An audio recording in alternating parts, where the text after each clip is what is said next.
Assalamualaikum warahmatullahi wabarakatuh. Salam Jinso untuk dulur-dulur KSPI Keras Sakti dan salam hormat untuk dulur-dulur pencaksilat dimanapun berada.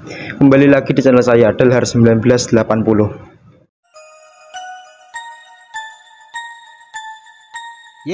Salam hormat dari Keras Sakti. Jinso, Jinso, Jinso. Salam IKSPI Keras Sakti. Jinso, Jinso, Jinso. Salam perguruan Keras Sakti. Jinso, Jinso, Jinso. IKSPI Keras Sakti. Oke, sesuai dengan janji saya di video saya sebelumnya, yaitu saya akan silaturahmi ke rumahnya Mbah Budi Yunusae. Tapi berhubung beliau ini sangat sibuk sekali dulur-dulur, jadi tidak bisa. Dan alhamdulillahnya ini saya diajak oleh beliau untuk mendatangi salah satu latihan di daerah Pundi nih Mbah? Di daerah Tambak Selo. Nah, di daerah Tambak Selo. Dan mungkin dulur-dulur banyak yang penasaran dengan cerita masa lalunya beliau waktu latihan. Mungkin langsung saja ya. Untuk beliau dipersilahkan perkenalan dulu. Monggo Mbah. Assalamualaikum warahmatullahi wabarakatuh. Salam Jinso. Perkenalkan, nama saya Mbah Budi Yunusae, Dewan Teknik IKSPI di wilayah koordinator kota, dan sekarang juga mendapatkan amanah menjadi ketua ranting di koordinator kota. Dan saya juga pemilik channel YouTube Pasukan Keramat. Untuk dulur-dulur yang dari penggemar channel Pasukan Keramat, jangan lupa untuk subscribe, like, dan beri komentar di channelnya Mas Dalhar 1980. Terima kasih. Enten Mbak Niki, enten sedikit lah pertanyaan dari saya yang sudah saya rangkum di sini. Mungkin jenengan sakit nganu Mbah nggih. Niki enten pertanyaan riyen niku jenengan birunya niku angkatan keberapa Mbah? Angkatan berapa? Dan merahnya itu angkatan berapa? Mohon diceritakan sedikit aja Mbah. Saya biru angkatan 50 bulan Oktober tahun 1994, dan merahnya itu angkatan 44 bulan Juni tahun 1997, baru kemarin kok. Sejarah jenengan ikut IKS kok bisa ikut IKS itu gimana Mbak? Sejarah jenengan mau ceritakan Mbak ya? Dulu saya itu ikut IKS tertarik karena gerakannya tuh unik. Satu, yang kedua itu ini, saya melihat tuh kok orang IKS tuh kerohaniannya, ilmunya itu kok berguna di masyarakat. Jadi karena itulah saya akhirnya masuk ikut IKSPI Keras Sakti. Dan setelah menjadi warga, dapat dorongan dari ayah kandung saya, karena ayah kandung saya juga seorang paranormal, ahli spiritual. Jadi melihat kok bagus sekali ilmu-ilmu IKS gitu, dirasa gitu, akhirnya saya disuruh melanjutkan untuk ke tingkat 2 gitu. Nah, sebelum ikut IKS itu jenengan pernah nggak ikut perguruan lain atau ikut latihan perguruan lain sebelum ikut IKS? Sebelum ikut IKS, aduh, piye ya gini cerita. Sebelum ikut IKS pernah ikut perguruan lain, ada 2 perguruan yang saya ikutin. Yang pertama ya tahu sendirilah, perguruan sepuh. Yang kedua perguruan apa itu, Singobarong atau Garuda Sana, ya alirannya itu seperti itu. Terus karena saya lebih tertarik di KSP, akhirnya ikut di KSP. Dan apa itu, menurut saya itu kan karena saya dulu ikut di 2 perguruan itu, masalah kerohanian tuh kurang begitu suka. Jadi saya lebih tertarik di IKSP, dan alhamdulillah sampai ke tingkat 2. Kalau tempat latihannya jenengan itu di daerah mana Mbak? Tempat latihan? Saya waktu masih tingkat 1 itu tempat latihan saya itu untuk menjadi seorang warga tingkat 1 yaitu di Ngawi Purba, di tempat dinas perkebunan, sekarang menjadi Puskesmas Ngai Purba. Dan untuk tingkat 2-nya itu saya pertama kali latihan yaitu di daerah Kebun Jeruk, yaitu tepatnya di belakang RCTI. Dan di situ dilatih oleh orang kayak orang ngapak gitu loh. Rambutnya gondrong, tempat siapa saya lupa namanya, tapi di situ latihan saya di tempat lapangan poli. Tapi di situ nggak sampai lulus karena ayah kandung saya sakit, terus akhirnya saya pulang ikut latihan di tempat Pak Bambang Sutejo di Ngawi, tapi di situ buyar, terus ikut latihan di tempat pelatih saya juga buyar. Akhirnya saya meneruskan di Kasreman, Kecamatan Kasreman. Nah, di situ saya latihan di tempatnya Mas Mulyono dan alhamdulillah bisa sampai menjadi pendekar. Itu berarti jenengan itu berarti pengesahan sudah masih disahkan oleh guru besar langsung berarti Mbak Niki. Alhamdulillah untuk pengesahan kedua-duanya masih disahkan oleh guru besar kita Bapak Raden Toto Gimdarto. Untuk teman-teman waktu latihan itu ada berapa orang Pak? Mbah, panjenengan latihan ini? Kalau untuk ke tingkat 1 itu teman latihan itu ada sekitar 21 orang, tapi yang bisa lolos disahkan menjadi warga hanya 2 orang. Yang lainnya keluar. Kalau untuk merah itu? Kalau merah itu ada banyak sih. Tapi di Kebun Jeruk sana juga banyak, tapi karena saya keluar akhirnya di tempat Pak Bambang hancur, nggak ada yang neruskan, keluar semua. Di tempat guru saya juga gitu. Terus di Kasreman alhamdulillah yang jadi cuma 2 orang juga. Ya saking latihan saking beratnya minta ampun pokoknya. Untuk perbedaan IKS zaman dulu dan zaman sekarang itu apa Mbah menurut jenengan niki? Kalau perbedaannya itu ya latihannya dulu tuh kedisiplinannya tuh benar-benar dijaga. Terus apa itu gerakannya itu kalau belum benar-benar di luar kepala, masalah jurus, doa dan lain sebagainya, kalau masih model menghafalkan tuh nggak bisa disahkan. Dan dulu tuh waktu tes tuh ada sistem gugur.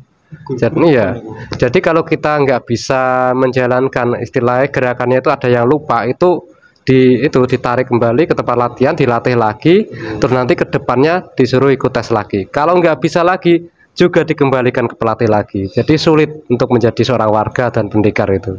Kalau untuk kenang-kenangan waktu latihan dulu ada nggak tragedi yang tidak mengenakan? Itu kan pasti ada ya Mbak. Zaman dulu nih tuh nggak?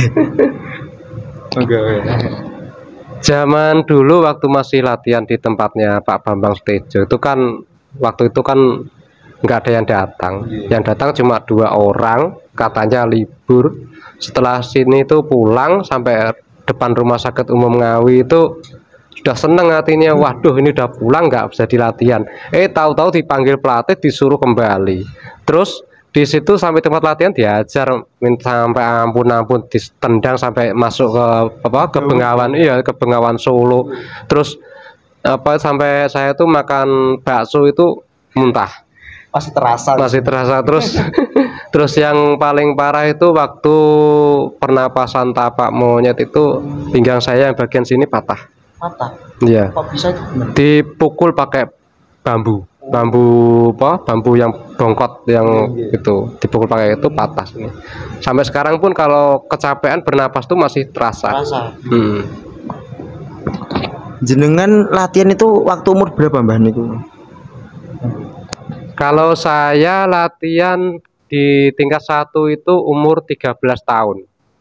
Jadi kelas 6 kelas 1 SMP 13-14 tahun lah. Tapi kalau untuk tingkat 2 saya latihannya tuh mulai umur 16 tahun, mancik ke umur 16 tahun sampai ke umur 17 jalan saya sudah disahkan menjadi seorang pendekar. Ada gak Mbah jurus atau doa-doa yang sudah digudangkan dan jenengan masih punya sekarang, itu ada gak Mbah? Jurus. Kalau untuk jurus yang dulu yang diajarkan guru besar tuh ada namanya jurus gundul. Dan gimana Mbah itu? Jurus gundul itu gerakannya hanya hanya maju. Jadi nggak ada gerakan kayak jurus sekarang tuh 4 penjuru, dulu tuh hanya ke depan lawannya. Pukulan terus maju.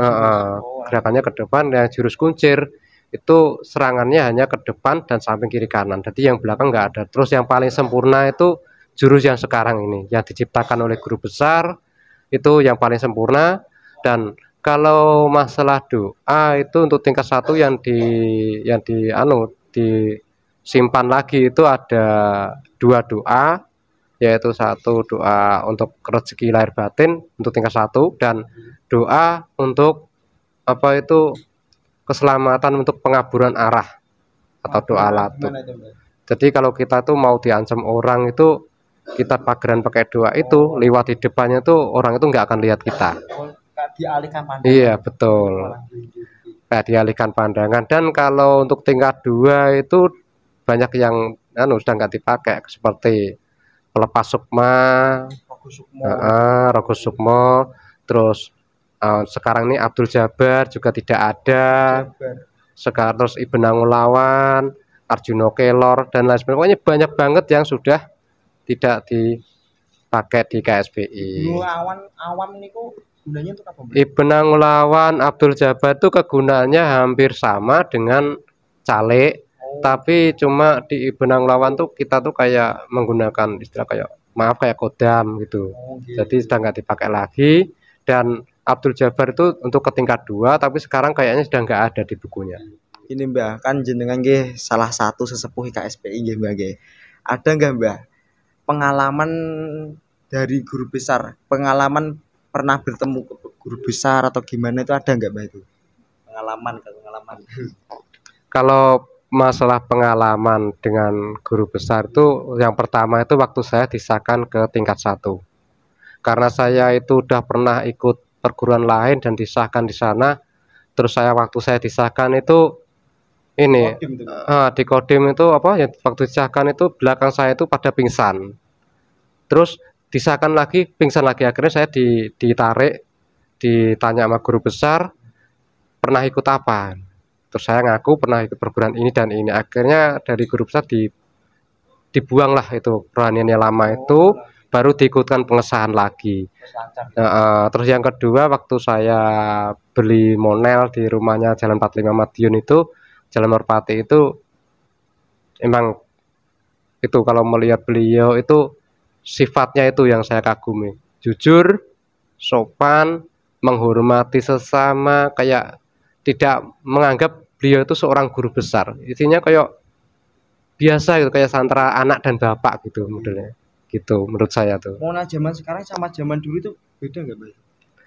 Monel zaman sekarang dengan zaman dulu. Kalau zaman dulu itu monel awal itu tidak berbentuk, atau istilahnya itu kita itu membawa bahan sendiri dari rumah, mau dibentuk seperti bintang, apa bulan atau apa itu terserah. Bisa request zaman guru besar tuh. Terus setelah itu ada perubahan lagi, monel berbentuknya itu kotak, berbentuk segi 4. Nah itu kalau saya nggak ada, yang ada itu malah dulur kerso Pak Supriyadi SPGN, ketua ranting Geneng sana, itu punya Mas Yan. Gambarnya apa itu kalau sing kotak itu? Yang kotak itu gambarnya seperti tingkat 2 itu apa namanya? Asma itu. Betul, gambarnya Asma. Terus setelah itu angkatan berapa itu, kalau nggak salah angkatan 43 atau kemudian itu monelnya itu bentuknya itu tidak seperti sekarang kan, cuma sekarang dulu tuh agak miring gini, tapi arahnya beda, tidak seperti sekarang. Terus sekarang ini bentuknya kayak gini. Terus dulu itu monelnya itu panjang, agak panjang. Sekarang ini kan kecil-kecil, ya nggak tahu karena bahannya mahal atau gimana. Ya. Waktu itu kan jenengan pernah menjelaskan tentang asma yang di belakang kancing, di belakang lambang, dan udeng sakti itu kan. Lah itu kegunaannya apa saja Mbah itu? Dari asmanya itu. Kalau dulu emang kalau untuk yang tingkat 2 itu dikasih asma itu tidak hanya di sabuk, tidak hanya di monel, tapi di bagian sini, bagian kancing paling atas ini dikasih asma juga, ditulisin raja, Dan di bed ini juga ada. Itu kegunaannya ya karena kita itu yang tingkat 2 itu diwajibkan harus bisa membuka tempat latihan dimanapun kita berada. Jadi itu sebagai pelindung kekuatan kita. Berarti yang masih biru itu tidak ada berarti. Kalau yang masih biru tidak ada, yang dikasihkan hanya tingkat 2 karena harus berani terjun menghadapi tantangan seperti apapun, di drop pokoknya pun harus berani melawan. Jadi kita nggak boleh mundur. Jadi siswa